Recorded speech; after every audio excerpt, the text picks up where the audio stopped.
Welcome back to the channel, you bunch of legends. As you would have seen by, I'm going to use a YouTube term here, YouTube editor term, the B-roll. Like that one? The B-roll. We're on our travels again. This is day one of our fucking Euro travel, take two, isn't it? We are traveling from, what are you wanting? Oh.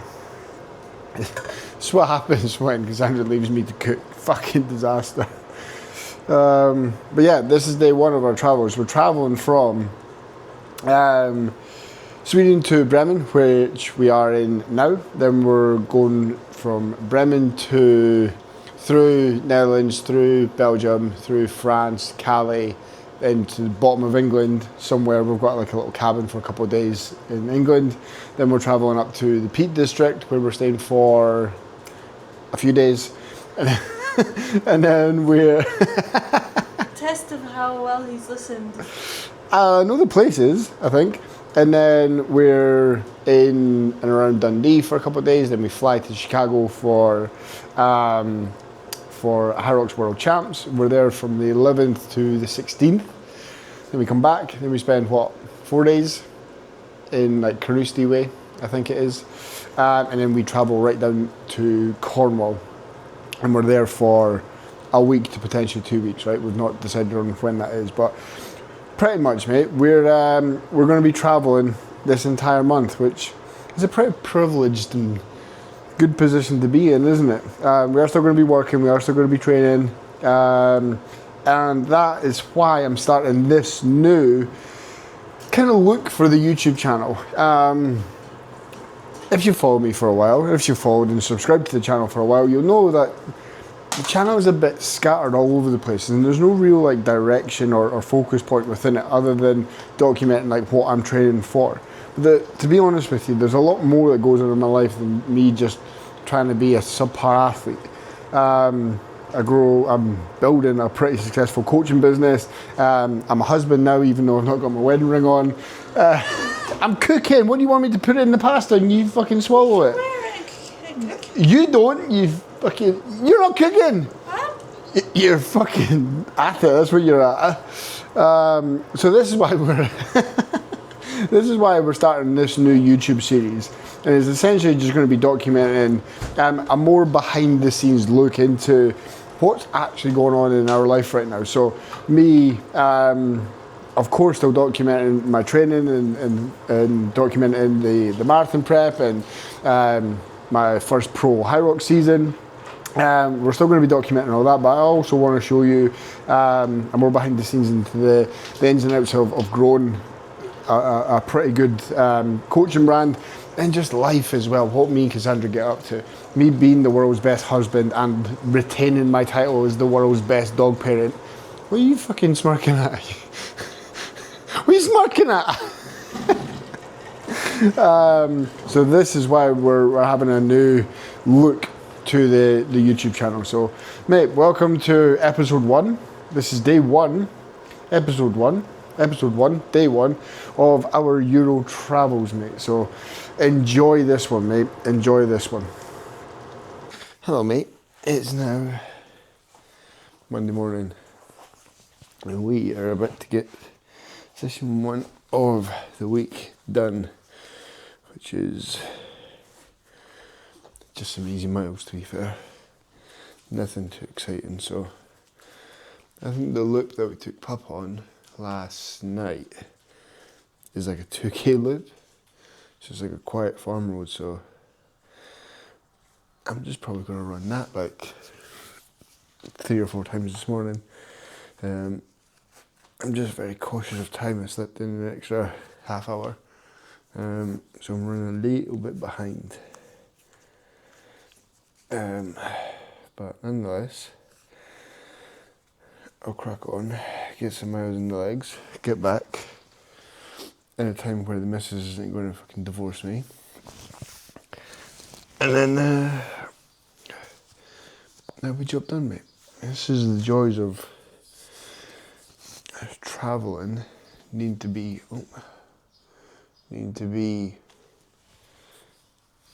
bang on with time. I'm renowned for not being bang on with time.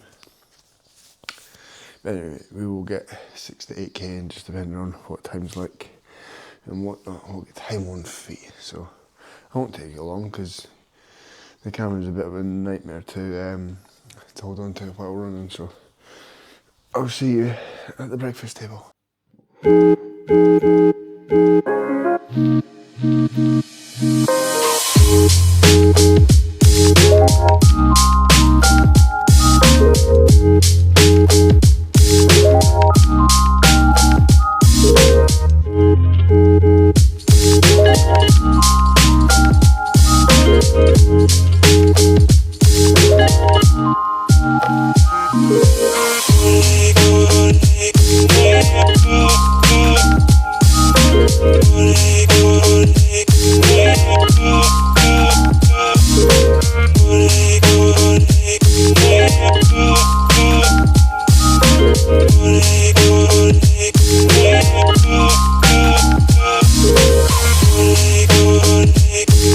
So that was about 6k in the legs this morning, which was jättebra.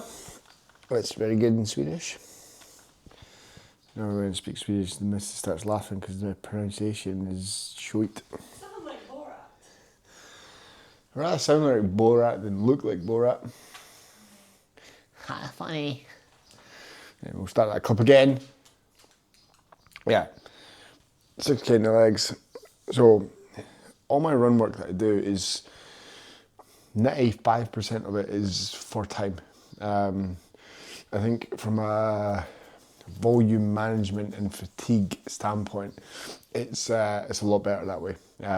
It's always going to take 30 minutes to run 30 minutes, whereas 6k can take 27 minutes sometimes. Sometimes it can take 32 minutes. So that's 5 minutes added. It might sound very, very little, but over the course of a training week, a training block, that's a lot of unplanned volume that we've put into the body. So just my personal preference. There's no right or wrong answer or way of doing things. It's just I like running. I like programming for time.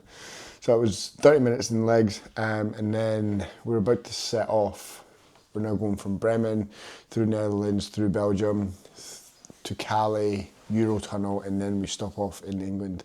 I think we'll be in England around 7 p.m, maybe 8 p.m, and it's now 7:30 a.m. So long day of travel for us. And then hopefully we'll get a couple more miles in the legs tonight once we arrive. So it should be, I don't know, we'll get anywhere between 10 and 12k in the legs today. So yeah, not ideal, but we're making it work under the circumstances of traveling, being rushed for time and whatnot, and then me being a dumbass and sleeping in half an hour today. Why are you peering? All I see is I look over and Mrs. like out the bathroom. What are you doing? I thought you were saying something sarcastic again. No. But yeah, that is travel log number 2. So yeah, we'll see you in the car, mate, at some point.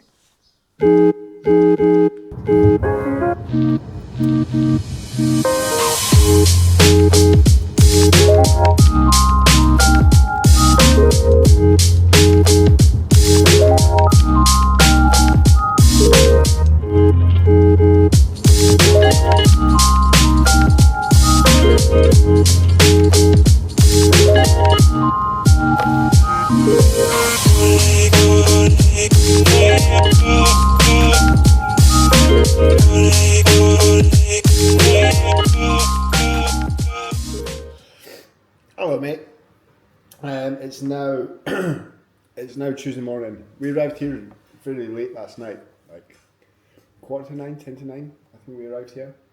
We tried to chance it a little bit last night or yesterday by getting to the Eurotunnel early in the hope that there was going to be space for us, but there wasn't. So we had to kind of kill an hour and a half, close to 2 hours, wasn't it? But nonetheless, we've arrived. We're in South. We're in South England, so just south of London, right? And we're here for a full day, and then we travel up to the Peak District tomorrow. So yeah, that's where we're at in the journey. Sorry, I don't know where she's gone. Kelby, come. Come. Inside. Inside. Come on. Souls. Yeah, we arrived in the UK, safe and sound. Pub handled the Eurotunnel fairly well, actually. We were a little bit worried because, obviously, for those of you that haven't taken the Eurotunnel, it's essentially like a train for cars. But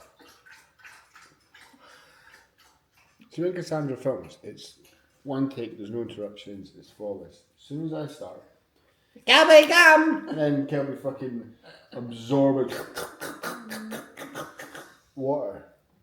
Anyway, I'm going to look up Strava later on today because this afternoon I've got a meaty threshold session to get done.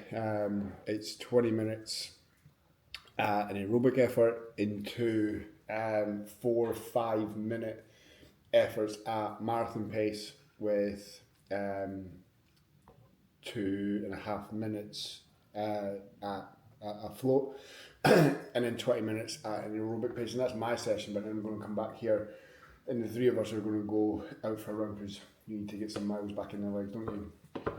For your marathon. If I can. If you can, yeah. She's hurt her foot, so this is just going to be a trial. But if we can get 4 or 5k under you, that'll be good. So, yeah, it's going to be quite a high volume session today, but it's needed. This is going to be the thing this month with so much travelling, is sessions are going to be a little bit unpredictable. So when I've got the available time, like today where we're not travelling today at all, I can put more volume into me, just because on the days that we are going to be travelling, like yesterday for example, if I do sleep in or something happens in terms of the journey takes longer than expected, it's just unrealistic for me to say, right, I'm going to get a 90-minute run in when there's not enough time in the day for that. So I need to be smart with this. I'm always going to prioritise recovery, sleep and recovery over trying to get a little bit extra volume in. That's always going to be the best approach, I think. But yeah, we just need to take advantage of today. So today, hopefully we get close to 20k in the legs, which will be good. Because then tomorrow we're travelling from South England up to the Peak District, and we just don't know what the roads are going to be like, what the traffic's going to be like down in England, because it's fucking horrific, isn't it? We've travelled 4 different countries through Europe: Sweden, Denmark, Germany, Belgium, and France. Holland. Yeah, sorry. What? Not a single pothole. Yeah, not a single pothole. 1,500 kilometres. Not a single pothole. 5 minutes in the UK, we hit 5 fucking potholes. It's mental. Like, that's not exaggeration. We didn't hit a single pothole in Europe, and then as soon as we landed in the UK, boof!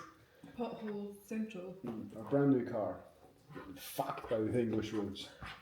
But anyway, yeah, so that's going to be the plan of attack today. So I don't know how much footage I'm going to get of the actual run, but I'll get pre and post run.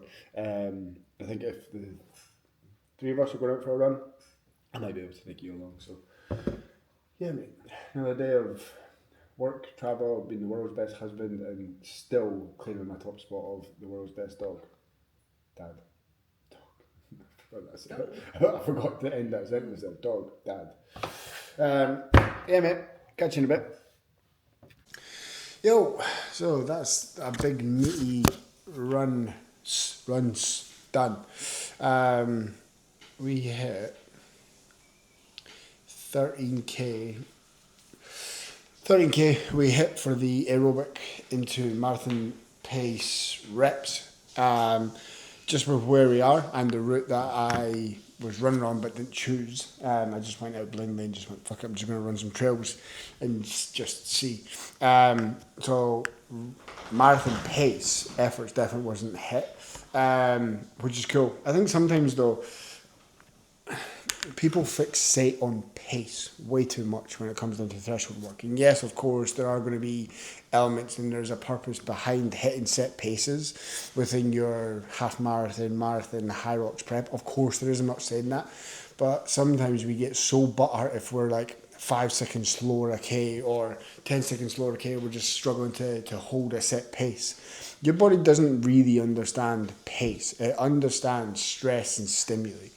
So what are we trying to accomplish when we're hitting, like in a threshold session? What is the purpose of that? Is it just to hit a set pace? No, it's not. It's to create a stimuli that your body's going to adapt to. So that stimuli being you being at lactate threshold. That's what a threshold session is all about. The purpose of that is trying to operate at an intensity where your body's producing, removing lactate from your body, getting more efficient in that process, right? So regardless of pace or anything like that, I was managing to do that. There was some threshold reps where I was running at like 6 minute 10K pace just because there was a massive steep hill. But my legs completely blew up. Like they were filled with lactate by the time I got to that top of the hill, and my heart rate was spiking. If anything, my heart rate was above or right at the top end of that kind of LT2 effort. So regardless of pace, I still created. My body still went into that stimulus range or intensity or effort that was trying to hit anyway, if it was on a track or on a treadmill or on a flat road. So job done at the end of the day. So I want people to stop fixating too much about pace. Nobody really gives a fuck about how fast you can run a kilometre. Especially in training, nobody gives a fuck. So stop worrying too much about pace and things like that, and start worrying about and start focusing on the stress and stimuli that you're trying to create there. Because that session there was absolute money in terms of the stimulus that I just created. So yeah, very, very happy with that. Then came back, and then we the three of us, me, Cassandra, and Pup, went out for 4K run. So some good amount of volume in the legs today. But even that 4K run there was still at a good amount of elevation as well. So again, we're getting a little bit more lactate in the legs, teaching our body to be more efficient at using and removing that lactate from the legs, which is then going to help me at the arse end of a marathon. My legs are going to be absolutely cooked from 18 miles of hard effort. So the more I can expose my body to lactate, the better it's going to be, obviously within reason. I feel like you need to kind of explain these things. Just in case someone in the comments is like, no, that's not correct. So you need to fucking dummy proof it for people.